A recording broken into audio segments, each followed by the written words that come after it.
Finally অনেক দিনের অপেক্ষার অবসান আজকে হলো।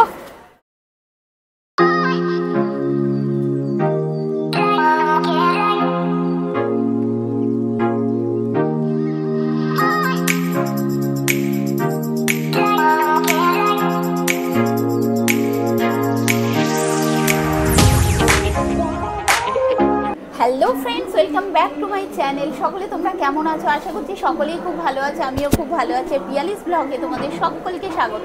তো আজকে ভিডিওটা স্টার্ট করছি আমি এখান থেকে।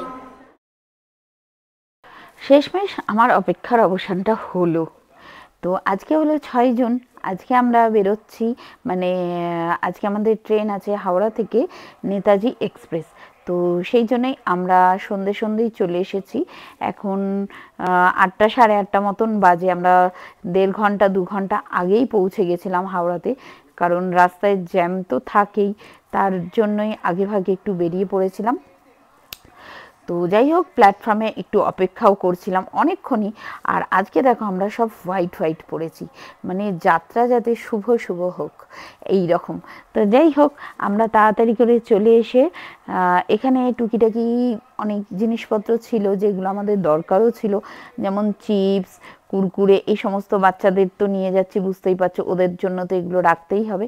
তো সেই জন্যই ওইগুলো এখন আমি কিনেছি। আর ওরা একটা ডোনাট নিয়েছে যেটা এখন খাচ্ছে। তো ফাইনালি আমাদের ট্রেন কিন্তু দিয়ে দিয়েছে। এই যে দেখো, হাওড়া কালকা এক্সপ্রেস, নেতাজি এক্সপ্রেস, এই ট্রেনটা আমাদের কিন্তু দিয়ে দিয়েছে। তো চলো ওই দিকেই এবার যাব। তো এখন প্ল্যাটফর্মে আমাদের গাড়িটা দিয়ে দিয়েছে। তো ঘুরতে তো আমরা সকলেই ভালোবাসি, তাই না? আর কম বেশি আমরা কিন্তু, তোমরা জানো হয়তো, কম বেশি আমরা বছরে 2টো ট্যুর করে থাকি, একটা বড় একটা ছোট।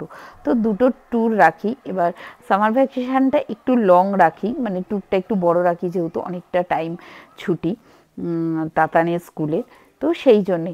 তো যাই হোক, ফাইনালি আমরা আমাদের ট্রেনটা পেয়ে গেছি। তো চলো লাগেজগুলো আগে তুলি। ফাইনালি আমরা আমাদের ট্রেনটা কিন্তু পেয়ে গেছি। এই দেখো, আমাদেরটা হলো হাওড়া টু কালকা 12311 এর নাম্বার।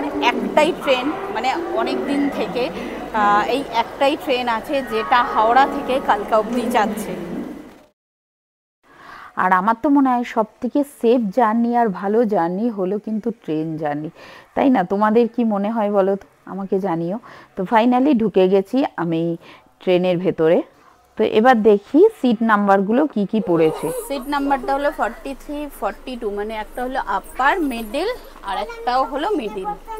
2টো মিডিল, একটা আপার। তো ফাইনালি আমরা আমাদের ট্রেনে উঠে পড়েছি। ট্রেনটা ছাড়বে হলো 9:55। তো এখন 9:30 মতন বাজে, এখনও অনেকটা টাইম আছে। তো আমাদের সকলের কাছেই কিন্তু সিমলা মানালি আর কাশ্মীর একটা স্বপ্নের জায়গা, তাই না? তো সেই রকমই এবারে আমরা এর আগেও সিমলা মানালিতে গেছিলাম, তো সেটা ফ্লাইটে ছিল, কিন্তু এবারে যে যাচ্ছি এটা হলো কিন্তু সম্পূর্ণ ট্রেন জার্নি। আর তাও আবার 30 থেকে 32 ঘন্টা, মানে অনেকটা লং টাইম। মানে ট্রেনটাকেই আমরা 2 দিন মোটামুটি ঘরের মতন করে নিতে হবে, ঠিক আছে, এই রকম আর কি। তো যাই হোক, 30 থেকে 32 ঘন্টা আমরা জার্নি করব এই ট্রেনটায়। তো চলো, আর সবচেয়ে বড় কথা হলো এটা কিন্তু আমাদের ফার্স্ট এতটা জার্নি, ফার্স্ট টাইম এতটা জার্নি করছি। বড় কথা হলো ট্রেনের পুরো জার্নিটাই তোমাদের সাথে শেয়ার করব। এখন রাত থেকে কালকে সারা দিন, কালকে রাত, পরের দিন, মানে তার 3 দিনের দিন নামছি হলো হ্যাঁ 3টের সময়, মানে ভোর 3টের সময় আর কি ট্রেনটা নামার কথা, মানে ট্রেন থেকে নামার কথা কালকাতে। এবার জানি না কতটা লেট হবে, কি হবে, সম্পূর্ণ ট্রেনের ওপর নির্ভর করছে। তো পুরোটাই শেয়ার করব তোমাদের। তো ফার্স্টে ট্রেনে যেটা খুব দরকার, এই যে বাথরুম, এই দেখো, এটা কার্পেট মতন রয়েছে, মগ রয়েছে, ডাস্টবিন রয়েছে, বেসিন, মিরর, এই যা যা থাকে আর কি এই রকম। এখনো আপাতত পরিষ্কারই আছে যেটা দেখে মনে হচ্ছে। 2টো দিকেই তো এই রকম। আচ্ছা, এখনো পরিষ্কার, কাল সকাল অবধি কি হবে জানি না।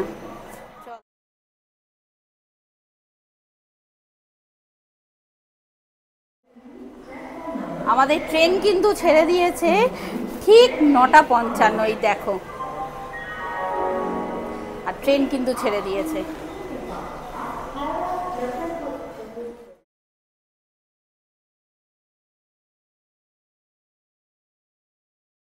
Bye bye Kolkata. प्याज लहसुन अदरक टमाटर और कुछ मत दीजिए।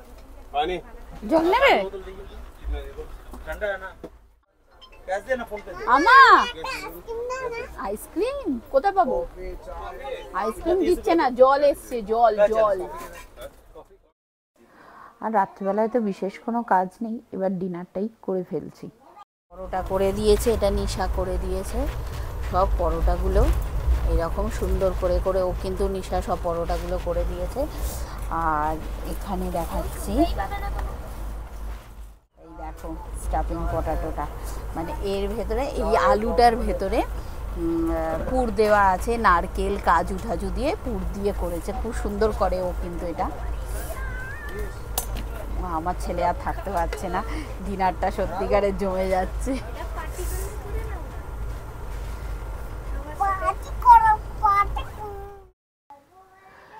এখন ট্রেন আমাদের বর্ধমান, তো আমরা ঠিক করলাম যে তাড়াতাড়ি করে ডিনারটা করে যত তাড়াতাড়ি ফেলবো ততই ভালো হবে, কারণ সবাই এক টাইমে শোয় ট্রেনে, এবার এ জেগে থাকবে ও বসে থাকবে, ব্যাপারটা অন্যরকম হয়ে যায়। তো আর তিন্নির জন্য মা একটু ভাত আর মাছ পাঠিয়ে দিয়েছিল, তো ও একটু ভাত আর একটু মাছ খাচ্ছে। আর তিন্নির পাতে একটু ভাতও ছিল, আর আমার পরোটাও তো অনেকটাই নিশা করে দিয়েছে জানো তো, সেটাও ছিল। আর এদিকে তোমাদের দাদাভাই মা করে দিয়েছিল মিক্সড একটা ভেজিটেবল, আর ও দুটো পরোটা দিয়ে ডিনারটা করে ফেলছে। আর রাতে তো সেরকম কিছু করার নেই, এবার ঘুম। চলো গুড নাইট, দেখা হচ্ছে কাল সকালে।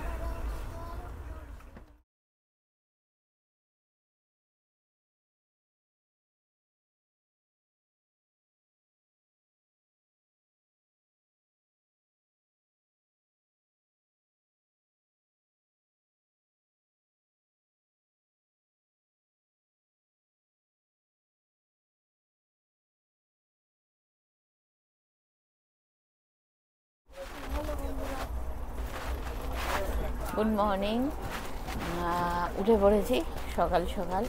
তো এখনও ট্রেনটা কিন্তু ঠিকঠাক মতনই আছে, কোনো লেট নেই। তো আর এখন আমরা চা খাবো, তো সেই জন্যই এই সমস্ত প্রিপারেশন। চায়ের কেটলিতে গরম জল বসিয়েছি, আর এই দেখো ছোট একটা কৌটোর মধ্যে চা পাতা নিয়ে এসেছি, ঠিক আছে, তো চা খাওয়া হবে। তিন্নি তখনও ঘুম থেকে ওঠেনি, আসলে কালকে সারা রাত প্রচণ্ড ডিস্টার্ব করেছে। আসলে ওই এত নড়ছিল না ট্রেনটা, ওর তো অভ্যেস নেই, ওটাতে একটু প্রবলেম হচ্ছিল, কোনো মতেই শুচ্ছিল না। তো যাই হোক, চাটা তো আমাদের রেডি। সকালটা কিন্তু খুব সুন্দর করে কাটলো জানো তো, ট্রেনের মধ্যে এরকম চা খাওয়া, তার থেকে কেনা চায়ের থেকে এগুলো খাওয়া কিন্তু অনেক ভালো।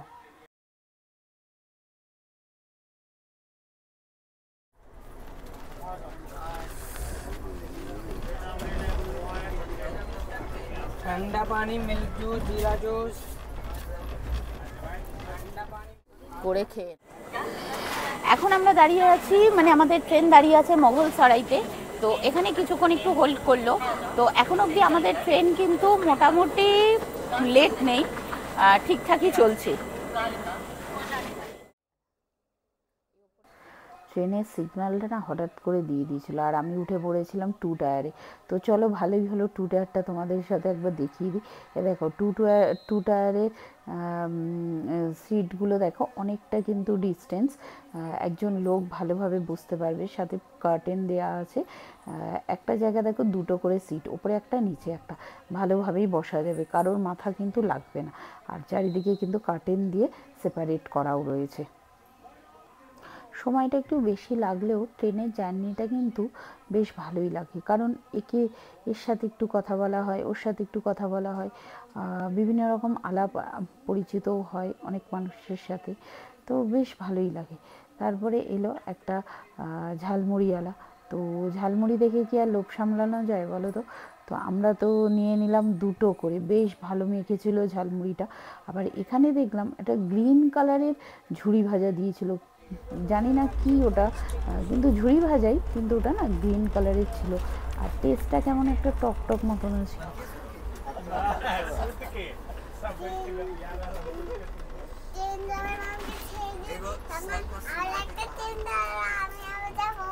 কোথায় যাবি? কলকাতায়? তোকে ট্রেনে রেখে দিয়ে চলে যাবে। ট্রেনে কিন্তু পুলিশ দাদু আছে, জানিস তো। তো তোমাদের দাদা এখন আপেল কাটছে, আপেল খাওয়াচ্ছে বাচ্চাকে, আর আমি একটু বাইরে এলাম, কারণ অনেকক্ষণ ধরে এসিতে বসে থাকলে কি বলো তো, মাথাটা পুরো ভার হয়ে যায়। মাথা কেন, দেখবে সারা বডি কিন্তু একটু ভার হয়ে যায়। তো সেই জন্য একটু এসছি, এখানে দাঁড়িয়ে রয়েছি। তো চলো এই ফাঁকে তোমাদেরকে একটু বাথরুমটা দেখিয়ে দিই, বাথরুমটার কীরকম অবস্থা আছে। আশা করি খুব একটা নোংরা হবে না, কারণ অনেক প্রোটেকশান নেওয়া আছে এদিকে যেটা দেখছি। তারপরে তোমার যদি মানে যেখানে আমরা বসেছি সিটটায়, ওটা যদি কোনোভাবে নোংরা হয়ে যায়, সেখানেও ফোন করার জন্য আলাদা কন্ট্যাক্ট নাম্বারও ওদের দেওয়া আছে, তোমাদের দেখাবো ভেতরে গিয়ে। সেখানে তোমরা ফোন মানে কল করে ওদের ডেকে নিতে পারবে। এই যে এখানে কিন্তু এই নাম্বারটা দেওয়া আছে, আর এই নাম্বারেই কিন্তু ফোন করে তোমাদের বলে দিই। এই নাম্বারে যদি ফোন করে বলে দেওয়া হয়, তাহলে সাথে সাথেই কিন্তু ওরা এসে ওদের সার্ভিসটা করে দিয়ে যায়।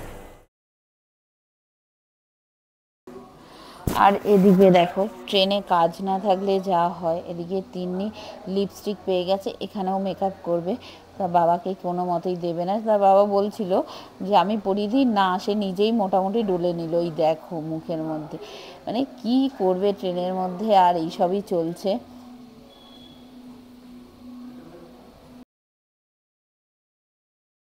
তবুও বাচ্চাদেরকে নিয়ে অনেকটা সময় কেটে যায়, তাই না? এরা আছে বলে অনেকটা টাইম আমাদের কাটে। তো যাই হোক, আমরা একটা স্টপে নামলাম, স্টপটার নাম জানি না স্টেশনটার। তো একটুখানি দাঁড়িয়েছিলাম, চিপস কুরকুরেগুলো শেষ হয়ে গেছিলো, ওগুলোই নিতে। তারপরে উঠেই আমরা আর কি করব, খাওয়া, খেলা, ঘুমোনো ছাড়া তো আর কোনো কাজ নেই। ওর জন্য বাড়ি থেকে লুডোটাও নিয়ে গেছিলাম, যাতে ফোন না দেখে বেশি, না হলে তো সারাক্ষণ ফোন দেখবে, এই আর কি। তো সেই জন্য লুডোটা নিয়ে গেছিলাম। আর এখানে এরা তো সব সময় পরিষ্কার করছে, জানো তো। এই ট্রেনটায় আমি যেটা দেখলাম, বারবার করে মানে একটু বোতল কি একটু চায়ের কাপ ঠাপ পরা থাকলেই না, সাথে সাথে এসে পরিষ্কার করে দিচ্ছে। দুটো ডিমের থালি আর একটা ভেজ থালি নিয়েছিলাম। আর ডিম থালির মধ্যে দুটো করে ডিম রয়েছে, একটা সবজি রয়েছে, ডাল রয়েছে, মিষ্টি আর কেচাপ, মিষ্টি রয়েছে, আর ভাত, একটা রুটিও দিয়েছে। আচ্ছা, কত করে নিল এটা? 180 করে ডিমের থালিটা, তাই তো? তো লাঞ্চ করার পরে আমরা এরকম একটু শুয়ে পড়েছি। আর সত্যিকারে বলছি, মানে যেই মানে লাঞ্চটা আমরা অর্ডার দিয়েছিলাম, সেটা কিন্তু একদম ভালো ছিল না। একদম বলতে ডিম ভাতটা ঠিক ছিল, বাট সবজি ভাতটা কিন্তু ভালো ছিল না। ভাতটা ঠিক আছে, কিন্তু সবজিগুলো তরকারিগুলো এটা কেমন স্মেল বেরোচ্ছিলো, সেই জন্য ওটা পুরো ফেলে দিয়েছি। আর তোমাদের মানে ওটা ছিল তোমাদের দাদারই। হ্যাঁ, আমরা ডিম ভাত খেয়েছিলাম, তো সবজি ভাতটা তোমাদের দাদা ফেলে দিয়েছে, ফেলে দিয়ে আরেকটা অর্ডার দিয়েছে আর কি। আর আরেকটা জিনিস যেটা হলো, ওরা একরকম দাম বলে, মানে একটু বেশিই বলে যখন নেয়। তো তোমরা যখন জিনিসগুলো নেবে, তখন আমার মনে হয় ওদের একটা চার্ট থাকে, ওই চার্টটা থেকে দেখে নেওয়া কিন্তু ভালো। তারপরে আমাদের ট্রেনটা যখন ইটাবাতে দাঁড়ালো, তখন একটু নেবেছিলাম, নেবে দেওয়া এত গরম আর এত রোদ বাইরে, কেউ বলবে না যে তখন বিকেল 5টা মতো বাজে। আবার কিছুক্ষণ বাদে দেখো পরিষ্কার করতে চলে এসছে, মানে সব সময় কিন্তু নিট অ্যান্ড ক্লিন রয়েছে ট্রেনটা। এখন বাজে বিকেল 5:30, আর আমাদের গাড়ি এসে দাঁড়িয়েছে ফিরোজাবাদে।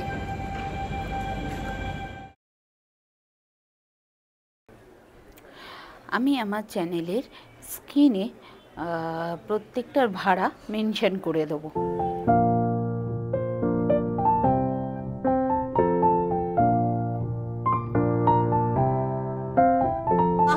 আমরা এখন দাঁড়িয়ে আছি দিল্লিতে। এখন বাজে হলো রাত্রি 10:30, ঠিক আছে। আর আমাদের ট্রেন কিন্তু প্রায় 1.5 ঘন্টার মতন লেট আছে।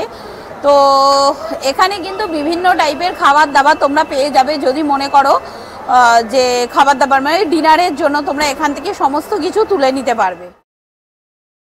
আমরা এই খাবারটা মানে ডিনারটা কিন্তু অনলাইনেই অর্ডার করেছিলাম, প্যান্ট্রি কার্ট থেকে আর নিইনি। ট্রেনটা আমাদের এখন বলছে 2 ঘন্টার মতন লেট আছে, দেখি কালকে কখন পৌঁছায়। তো যাই হোক, এখন তাড়াতাড়ি শুয়ে পড়ি, 3টেতে তো মনে হচ্ছে না হবে না। এবার টয় ট্রেনেরও টাইমটা রয়েছে, যেহেতু টয় ট্রেনটা আমাদের বুক করা হয়ে গেছে। তো চলো, কালকের খবর কালকে সব জানাবো। তো ফাইনালি আমরা এসে পৌঁছালাম কালকাতে। তো এখন বাজে ভোর 4:30, মানে ট্রেনটা কিন্তু 2 ঘন্টা লেট ছিল, বাট অনেকটা টেনেছে এটা বলবো। তো চলো নাবি, পুরো টানা ঘুমিয়ে পড়েছিলাম সত্যিকারের, ওই জন্য মাঝখানে যে চণ্ডীগড়ের স্টপটা দিয়েছিল ওটা আর মানে আমি উঠতেই পারিনি, ঘুমিয়ে পড়েছি, পরিষ্কার কথা। তো যাই হোক, ফাইনালি আমরা এসে পৌঁছেছি, মানে টয় ট্রেনের অনেকটাই আগে। তো আমাদের টয় ট্রেন আছে হলো 8টার সময়, সকাল 8টায়। এতক্ষণ কি করব, অনেকটাই টাইম আছে। তো যদি এখানে আশেপাশে যদি কোনো রুম পাই তো দেখি, ওখানে থেকে ফ্রেশ হয়ে তারপরে টয় ট্রেনে যাব। আর সেটা ভাবতে ভাবতেই আমরা এগিয়ে চললাম স্টেশন থেকে। তারপরে গিয়ে একটু আলোচনা করেই ভেবেই নিলাম যে না, সত্যিকারের এখানে একটা রুম ভাড়া নিতেই হবে। তো চলো, আমি দেখিয়ে দেবো পুরোটাই আমার ভিডিওতে। এটাই হলো কালকা স্টেশনটা। আজকে ভিডিওটা আমরা কিন্তু এখানেই শেষ করে দেবো। সকলেই তোমরা ভালো থেকো, সুস্থ থেকো, দেখা হচ্ছে টয় ট্রেনে।